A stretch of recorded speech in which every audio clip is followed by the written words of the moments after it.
Assalamualaikum warahmatullahi wabarakatuh. Alhamdulillahi rabbil alamin.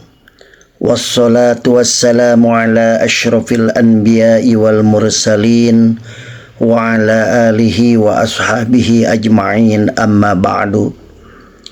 Bismillahirrahmanirrahim. Rabbi shrah li sadri wa yassirli amri wahlul 'uqdatam min lisani yafqahu qawli. Saudara-saudara kaum muslimin wal muslimat rahimakumullah, puji syukur kita haturkan kehadirat Allah Subhanahu wa taala atas segala nikmat yang diberikan oleh Allah kepada kita.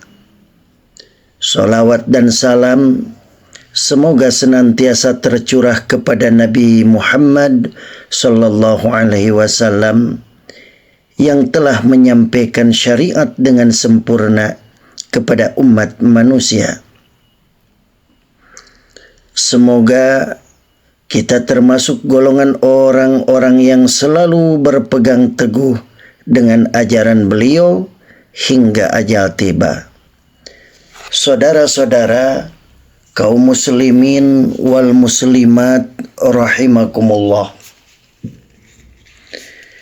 di antara nama Allah yang mulia adalah Al-Jabbar. Jabbar secara bahasa artinya sangat tinggi dan tak terjangkau, dan juga pemaksa. Orang Arab memiliki ungkapan nakhlah jabbarah, artinya pohon kurma yang tinggi menjulang. Adapun makna memaksa terdapat dalam hadis Nabi, Maha Suci Allah yang memiliki sifat Jabarut. Jabarut artinya maha memaksa. Malakut artinya kerajaan-kerajaan. Wal kibriya kesombongan. Wal azamah keagungan. Hadis riwayat Abu Dawud. Al-Jabbar memiliki 3 makna utama. Yang pertama, artinya maha tinggi, maha memaksa sesuai kehendaknya, dan maha memperbaiki keadaan hambanya.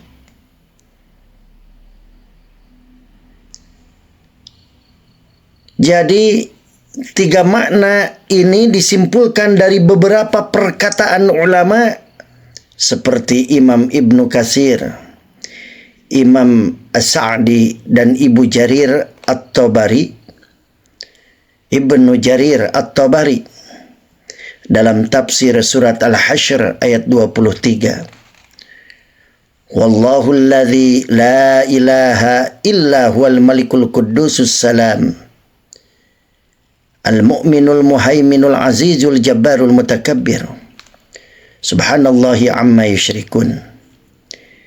Dialah Allah yang tiada Tuhan selain Dia, Raja yang maha suci, yang maha sejahtera, yang menganugerahkan keamanan, yang maha memelihara, yang maha perkasa, yang maha kuasa, yang memiliki segala keagungan.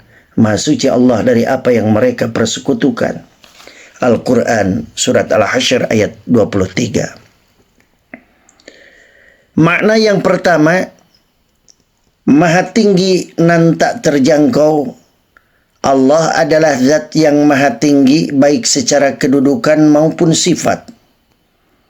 Tidak ada yang mampu menjangkau zat Allah, dan tidak ada yang mampu melebihi ketinggian dan keagungannya. Dari keterangan hadis Nabawi, Rasulullah harus naik ke langit ke-7 tatkala hendak mendapatkan perintah salat.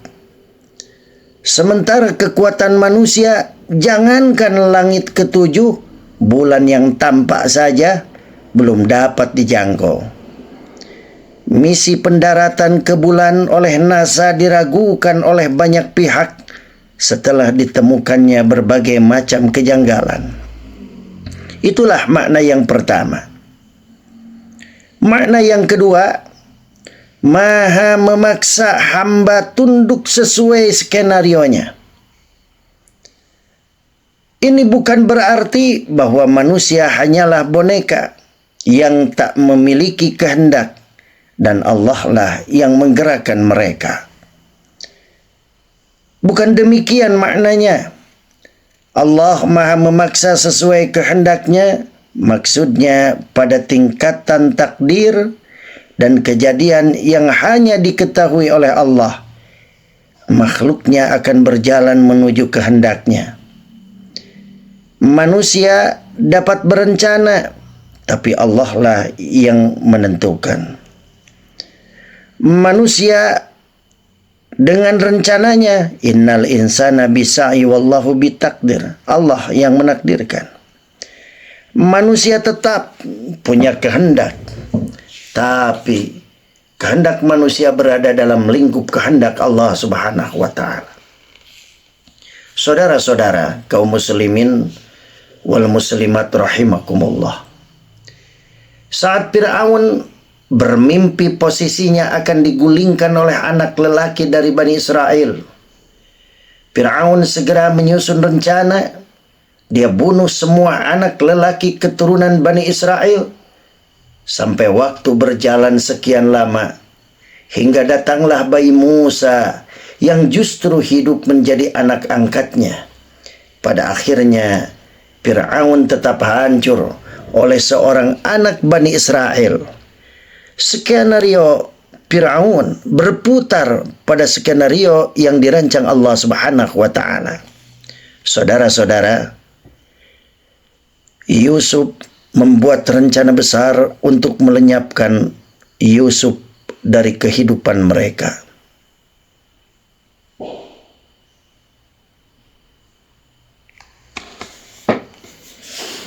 Misi yang ingin dicapai dalam konspirasi pemusnahan Yusuf saat itu adalah terebutnya kembali hati dan perhatian sang ayah.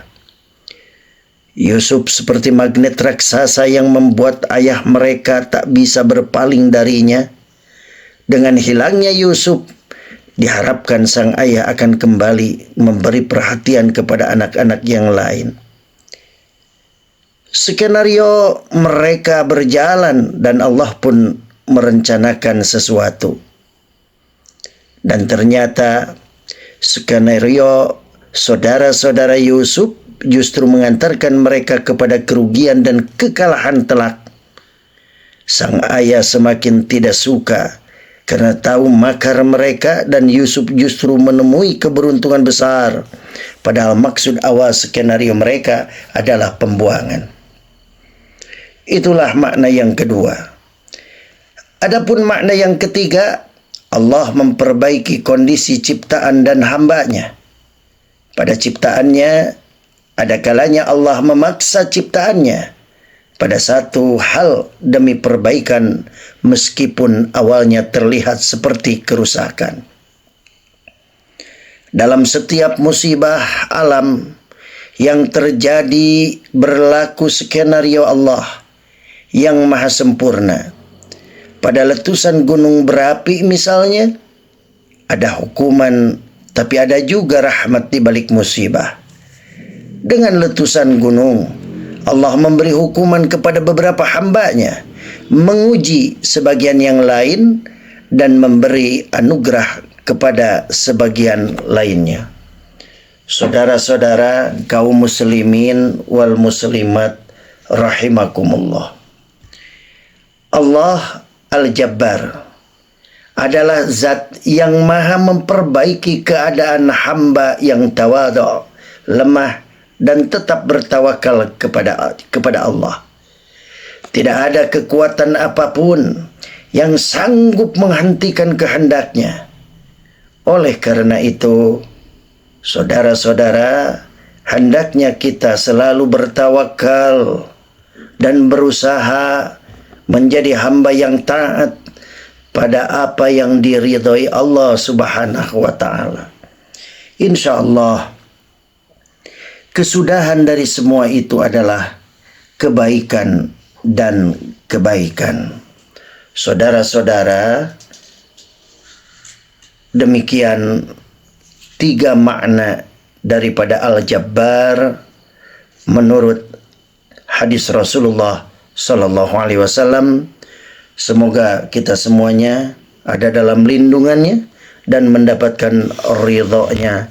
Terima kasih. Wallahul muwafiq ila aqwamit thariq.